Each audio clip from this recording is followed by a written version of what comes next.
ವ್ಯಕ್ತಿಗಳನ್ನು ಒಬ್ಬೊಬ್ಬರನ್ನು ಒಂದೊಂದು ರೀತಿಯಾಗಿ ಕೊಂದವ ನೀನು. ಹಾಗಂತ ನಿನಗೊಂದು ಬದುಕುವುದಕ್ಕೆ ಒಂದು ಅವಕಾಶವನ್ನು ಮಾಡಿಕೊಡ್ತೇವೆ. ಸಣ್ಣ ಹುಡುಗ ಇನ್ನು ಕೂಡ ಬಾಳಿ ಬಳಕಬೇಕಾದಂತಹ ನೀನು ಈ ಸಂದರ್ಭದಲ್ಲಿ ನಮ್ಮಲ್ಲಿ ಯುದ್ಧ ಮಾಡುವುದಲ್ಲ.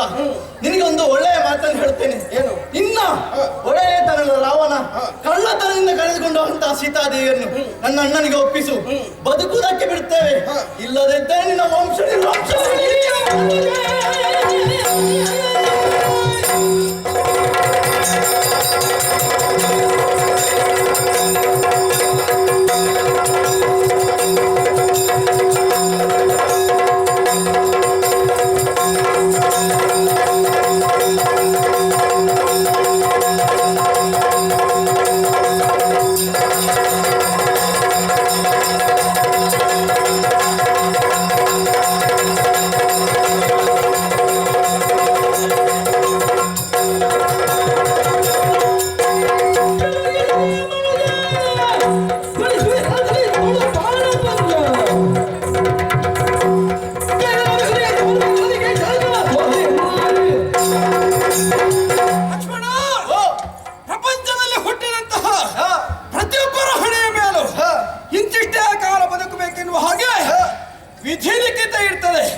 ಅದನ್ನು ಮೀರಿಸುವುದಕ್ಕೆ ಯಾರಿಂದಲೂ ಸಾಧ್ಯವಿಲ್ಲ.